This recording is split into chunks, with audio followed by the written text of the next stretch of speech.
Hello children, आज हम पढ़ेंगे Greenland the land of ice and snow के बारे में। सबसे पहले हम जानेंगे कि ग्रीनलैंड है कहाँ।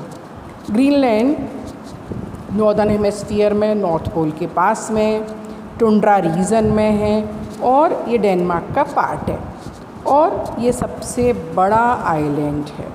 ठीक है, अब यहाँ पर हम देखेंगे इसकी लैंड सरफेस कैसी है। माउंटेनियस लैंड है इसकी, सिर्फ छोटी सी कोस्टल स्ट्रिप है इसकी, और क्योंकि ये पूरे टाइम ठंडी रहती है इसलिए इसकी जो ज़मीन है वो पूरे टाइम आइस एंड स्नो से ढकी रहती है। There is a thick sheet of ice that is 3 kilometres deep and that is why it is known as ice cap. और यहाँ पर क्या होता है कि बहुत बर्फ़ जमी रहती है, तो यहाँ पर कभी कभी बर्फ़ के बड़े बड़े पीसेस टूट करके गिरते रहते हैं एक तेज़ आवाज़ के साथ पानी में, और उनको मलते हैं हम आइसबर्ग। और इसी तरह के जो आइसबर्ग हैं वो पानी में तैरते रहते हैं। These are very dangerous for the that is ships. तो आपने देखा होगा कि जो इसका जो 90% पार्ट है आइसबर्ग का वो पानी के अंदर रहता है, सिर्फ थोड़ा सा ही दिखता है जिससे कि शिप रिकॉग्नाइज नहीं कर पाती कि ये कितना बड़ा है। आपने सुना ही होगा कि टाइटैनिक भी इस तरह के एक आइसबर्ग से टकरा गया था। अब यहाँ का हम क्लाइमेट देखेंगे तो ये कहाँ पर है, आर्टिक रीजन में। ठीक है, तो ये क्या है, यहाँ पर क्लाइमेट कैसा है, आइसी कोल्ड क्लाइमेट। क्यों? क्योंकि यहाँ पर जो सन रेज़ हैं वो स्लांटिंग है, क्योंकि सन से जो बहुत दूर है आर्टिक रीजन, सो स्लांटिंग रेज आती हैं यहाँ पर। उसकी वजह से यहाँ पर क्योंकि नॉर्थ पोल की तरफ है इसलिए ये पोल जब सन से दूर होता है तो यहाँ पर पूरे टाइम डे लाइट नहीं पड़ती है और यहाँ पर क्या होता है, अंधेरा रहता है।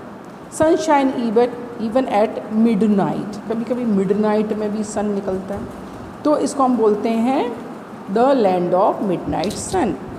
यहाँ की जो विंटर्स होती हैं बहुत लंबी और डार्क होती हैं। क्यों? 6 महीने नहीं जो पोल है वो दूर रहता है, तो यहाँ विंटर रहेंगी, तो they will be no daylight throughout the winter. और विंटर्स कैसी होती है, बहुत ही चिली ठंडी। क्यों होती हैं? क्योंकि यहाँ पर जो स्पीड होती है हवाओं की 160 किलोमीटर्स पर आवर होती है। क्यों? क्योंकि यहाँ पर न तो पेड़ पौधे हैं और न ही हिल्स हैं, so that is why the winters are chilly. अब वेजिटेशन कैसी होती है यहाँ पर, जो ग्रीनलैंड की जो वेजिटेशन है वो यहाँ पे छोटे छोटे पेड़ पौधे उगते हैं। ज़्यादातर आइलैंड कैसा है, ट्रीलेस बैरन आइलैंड। ट्रीलेस क्यों है? क्योंकि यहाँ पे धूप तो होती नहीं है, क्लाइमेट बहुत ठंडा है और इस तरह से कोई भी बड़े पेड़ पौधे यहाँ पर नहीं उगते हैं। सिर्फ जो समर्स होती हैं, समर्स वहाँ पर ठंडक, समर्स में भी ठंडक बहुत कम होती है, इसकी वजह से मॉसेस एंड लिचेंस वहाँ पर उगते हैं, वो एनिमल्स के फॉडर के लिए यूज़ होते हैं। दूसरे प्लांट्स जो ग्रो होते हैं, wild flower, grasses, small shrubs, bushes of wild currants, blueberries, rainberries, और जो प्लांट्स होते हैं वो 15 सेंटीमीटर से ज़्यादा हाइट के नहीं होते हैं। यहाँ की अगर वाइल्ड लाइफ के बारे में अगर जानना चाहें तो यहाँ का सबसे पिक्यूलियर एनिमल है वो कौन सा है, मस्क ऑक्स। इसकी क्या विशेषता है, it is having long shaggy coat which reaches almost the ground. और दूसरे क्या होते हैं, रेनडियर्स के ऊपर भी क्या होते हैं, उनके ऊपर भी फर होते हैं। ठीक है, और ये जो रेनडियर्स होते हैं स्लेजेस खींचने के काम आते हैं। और दूसरे जो एनिमल्स हैं वो क्या हैं, arctic fox, arctic wolf, arctic hare. और अब जो इनके जो हेयर का जो कलर है, इनका जो कोट है, हेयर कोट है, वो उनका कलर है वो टाइम टू टाइम इनका चेंज होता रहता है इन छोटे एनिमल्स का। ठीक है, और जिससे कि अपने आप को वो प्रोटेक्ट कर सकें। दूसरे फर वियरिंग एनिमल्स क्या हैं, sable, fox, polar bear, they are also found in this region. और इन एनिमल्स को ज़्यादातर फर ट्रैपर्स मारते रहते हैं। क्यों?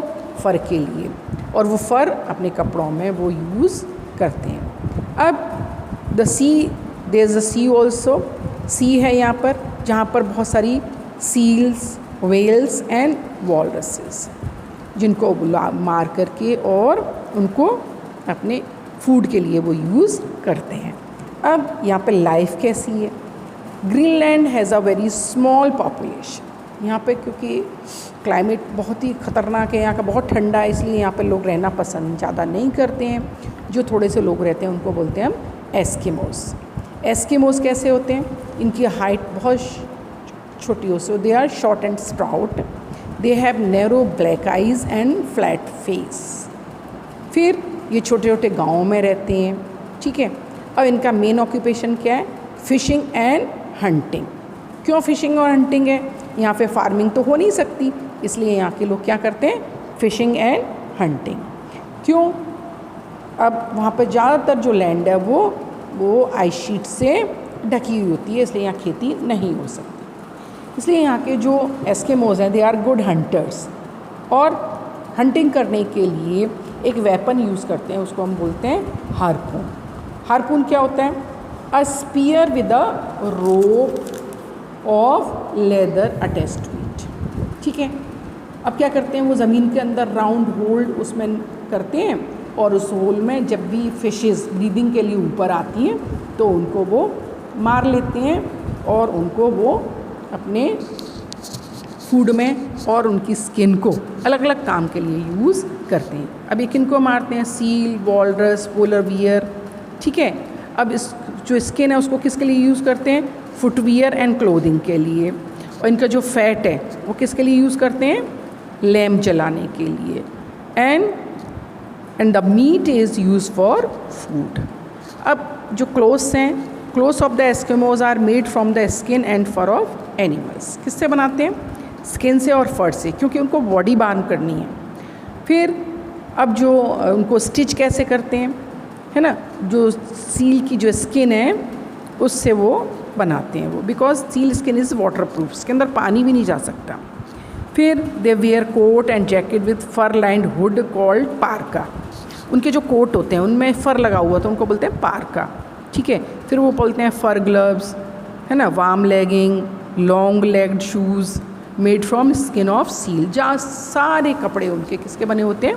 सील की स्किन से।